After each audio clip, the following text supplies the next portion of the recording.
coming to you live from Salt Lake City, Utah. It's the BWI Daily Edition. No, I'm not in Tampa, Florida for the Outback Bowl this week, which would make sense, but it's the holidays, so I'm visiting the in-laws, and my father-in-law, much classier than I am, he has a bookshelf. So we're using his office today as a mobile studio, so thanks to them for letting me set up here. I'm your host, Frank Carr. This is the BWI Daily Edition. We're going to take care of some news and notes to start, and then we'll get into a breakdown of the Arkansas offense and what challenges they present to the Penn State defense.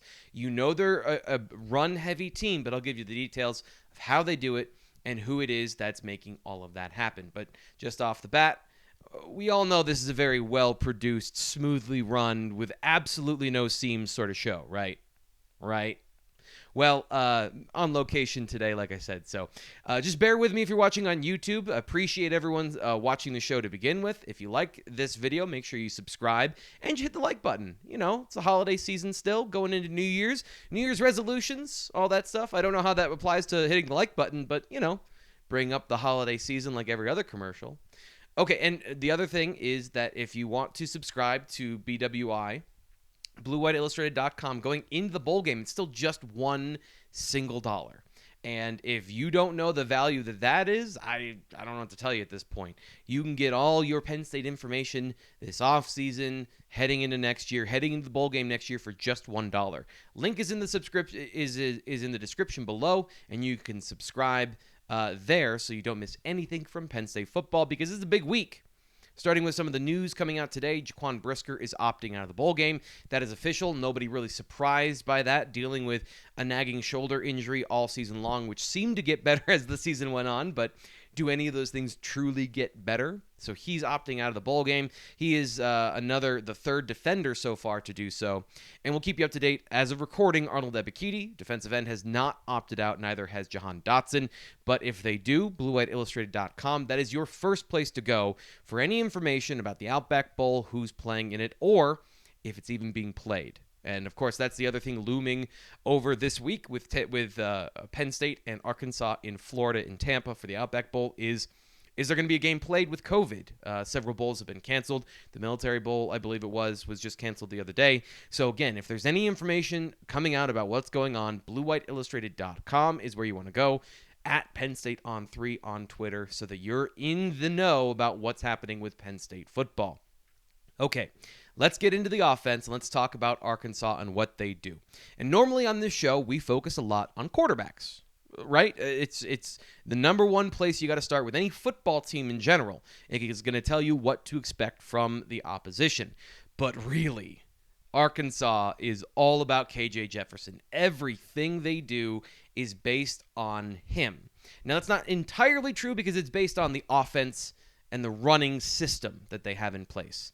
But he's what makes it work. So let's get into some of the information that you need to know. Stats, of course, provided by PFF and PFF.com. They use play action. So they run the ball a lot. And, of course, if you're going to be a run-heavy team, why not take advantage of play action? 46% of their passes are play-action passes. That's 13th in the nation. They use a lot of different tricks when it comes to their passing attack, which we'll get to in a little bit. But KJ Jefferson, the runner, 409 designed rushing yards. That means quarterback power, quarterback counter, read option where he's keeping the ball. That's 13th in the nation. And he's a supersized quarterback. There's more than one fair share comparison to a guy like Josh Allen or Ben Roethlisberger, where he averages over 5 yards after contact per carry. He's a physical, downhill, angry sort of runner. Great vision, great instincts, knows when to keep the ball too. So a lot of times, quarterbacks, the decision we don't ever talk about is the one on the read option of when they should keep the ball and when they should give it. He does a very good job of adjudicating that situation really well and keeping the ball for big, big gains. And what he does in that backside read option offense, in that zone system, they do a lot of power and counter when it comes to the quarterback, but their primary system is zone. And with everyone washing one way, he comes back across the grain really well, and he gets one-on-one situations with defensive ends and linebackers, and he makes you pay. So right there, that is the number one area where Penn State's going to have a problem is that on top of all the window dressing, the jet sweeps, the motions into the boundary, motions into screen passes, and into trips formations, they also have a tank of a quarterback coming off the backside. So without Jaquan Brisker filling down on the backside in run support, it's going to be on Jesse Luketa. This is going to be a huge Jesse Luketa game to make sure he's getting penetration, and when he does, he's getting the ball carrier down. And when he's in a read situation, he or Nick Tarburton, they need to make sure they don't miss, because Jefferson is roughly the same size as Nick Tarburton. That's going to be a problem. And without linebackers that are veterans, and where Ellis Brooks really shone was his intelligence and his ability to get to the point of attack correctly, you can't miss your gaps against Arkansas, because they're a good running team. They have a good offensive line, and that's probably a pretty good area to then talk about the next player I want to talk about, which is Ricky Stromberg, the center. He's the player to know along the offensive line for Arkansas. The way he fires off the ball into defensive tackles is a problem for Penn State. He is a physical, aggressive blocker with reckless abandon. He has no regard for his own body when he blocks, seemingly. So having that guy on the interior and some young defensive tackles who have struggled at times with these zone systems, getting reach blocked and getting kicked out of their particular gap, Ellis Brooks was making up for a lot of that, and so was Jaquan Brisker. Without those guys on the field, you can't miss now. You've now been doing this for a while if you're Devon Ellis or if you're Keziah Izzard, so it's time that you need to play up to that level. You need to make sure that you're playing up to the level and standard that Penn State has had along the defensive line with defensive tackles previously. It's the end of the season now. This has been the major adjustment for the second half. This is a great test to see if they've learned and they've been able to grow at that position, because Stromberg is going to be a real test. And that part, I think, for Penn State, again, without those linebackers that were cleaning things up and stopping a lot of situations that could have gone haywire for Penn State, we're going to find out about those young players if they've been paying attention, if they know how to read their keys, and they know how to not jump out of their gap. That's going to be the biggest thing, is just stay in your gap. Make sure that you are stringing out these zone plays, because the longer it takes for a zone play to go, the less success it has. You make them string it out to the sideline, and then you can let Jesse Luketa or whoever's in pursuit from behind clean up the play. But a lot of that starts on the front side. And with really talented blockers that work well together, that's going to be an issue for Penn State football. There's no way around it. Fans have known this for a while, since Brooks and Brandon Smith announced that they were opting out of the bowl game. So the next thing is that even in those situations with play action, about 1,100 yards passing, 9 touchdowns on play action. The thing about KJ Jefferson is that it's a lot of guys in those systems. The system produces their results. Outside of the system, KJ Jefferson has thrown for more yards, more touchdowns, and fewer interceptions. 12 touchdowns, 2 interceptions, 1,400 yards passing with no play action. He's actually better. He has a passer rating of 118 when he's not using play action. So Jefferson can read a defense. He can deliver the football. He's got a strong arm, and he is a big, stout player in the pocket that can deliver under pressure and with guys hanging off of him. So it's a real test for the Penn State defense. There's no easy out here. KJ Jefferson is the real deal. So the question is going to be, what else is on the Penn State, or what else is on the Arkansas offense outside of him? And that's where I think if you look at, you can see here those numbers I was just telling you about when it comes to touchdowns, interceptions. The running backs, I think they get a lot of credit for what they do.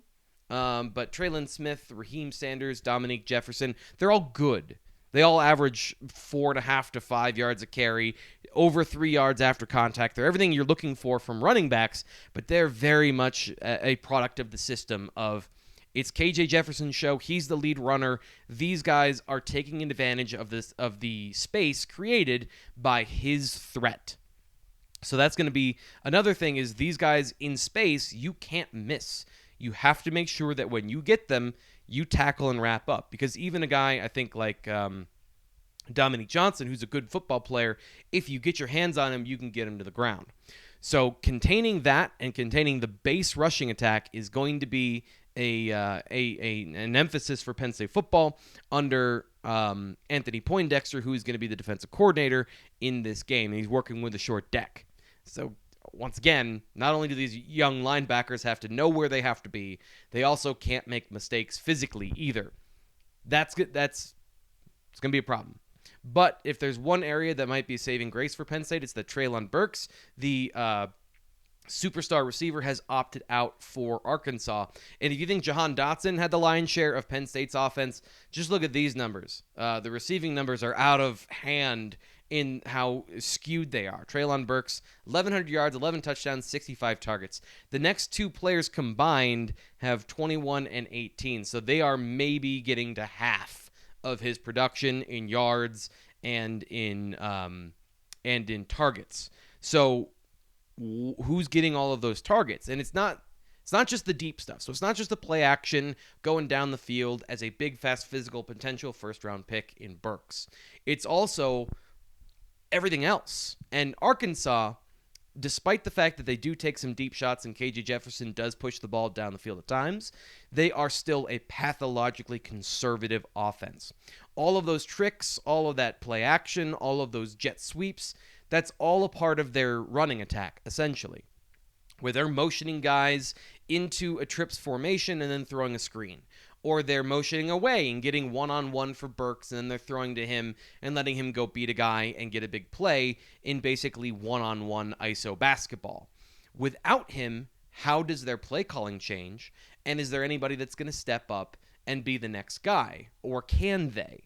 So that's the saving grace, is that KJ Jefferson needs somebody to throw to. And for the most part, when they've thrown the ball, it's been to Treylon Burks.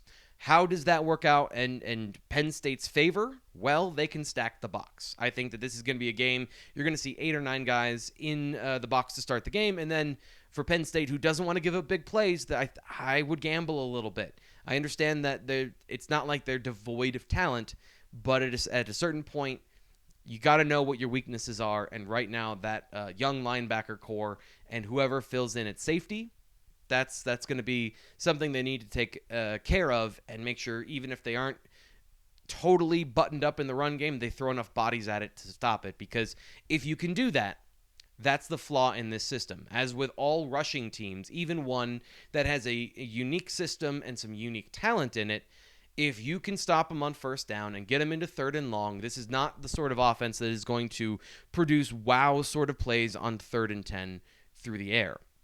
Especially not without their star receiver. And the offensive line in general, I think it's good. It's a good offensive line. They don't give up a ton of pressure. Only 10 sacks so far on the season, which, again, has a lot to do with Jefferson, but only 60 pressures on 354 dropbacks. They're an efficient enough offensive line when it comes to pass protection. Their tackles, when you get them in 3rd and long, you can get around them. They are big. They're physical. They're not particularly agile when it comes to their lateral ability. So get them in those situations. And then if Arnold Ebiketie's playing, great. If not, throw some blitzes at KJ Jefferson and see what happens. Because you have to find a way to get pressure on him and then hope you can bring him down. That's going to be the other part of this game, is how do you make sure that you don't allow him to escape and then create yards scrambling in those 3rd and long situations. Because that's, again, another big part of their offense is he makes up for blown pass protections and blown assignments, or just straight up getting beat on the outside by stepping up at the pocket, scrambling, getting yards if you are blitzing, and then playing man coverage. So that's not a great situation either. I think it becomes a game where you have to pen him in the pocket and make him beat you as a passer, where he's good, but he doesn't have a lot of help, and he doesn't have a lot of practice throwing the ball down the field, because everything's built off the run and play action concepts, and they're asking him to do less of those things. Now, when he does, he's good. He's not great. He's good. And he got better as the season went on, I thought. But just get him in those situations, stop the run, and then see what you can do. So that's going to be the plan of attack. And how they line up the linebackers is going to be very interesting, something that I think will tell you how they feel about some of their depth or what they want to do with red shirts. Because if Jonathan Sutherland is playing Sam linebacker, I'm not as worried about that as I would be if I were Penn State What are you doing on the other side? Because Curtis Jacobs, that means, has moved into the box and is playing one of the box linebacker positions. Is that transition going to be too much for him right now? Have they gotten enough reps where he knows and feels comfortable to not make mental mistakes in that situation? Or are they putting Kobe King or Charlie Catcher or Tyler Elsdon at those positions and playing their young depth at the focal point of the Arkansas offense? So all those decisions we're going to find out at kick time. And it's going to be really interesting to see. But, of course, we'll have Greg Pickle in Tampa, Florida coming up this week. I'll be talking to him from the wrong part of the country as we give you wall-to-wall coverage of Penn State in the Outback Bowl. He's going to be down there. He's going to see practice as long as it's open, and we're going to get you the inside information you need to know how Penn State's going to fare in the Outback Bowl. I'm your host, Frank Carr. Coming up later this week, we're going to take a look at the offense and what they can do against the Arkansas defense, which I'm just going to tell you right now is not nearly as much of a problem. They are not nearly as much of a problem, and they lost their best pass rusher and possibly their only pass rusher to the draft. So that's a quick preview of that, but we'll get you more of that information once we get to the BWI Daily Edition, where we focus on the Penn State offense versus the Arkansas defense. I'm your host, Frank Carr. Make sure you subscribe wherever you get your podcasts and, of course, to YouTube. We'll talk to you tomorrow.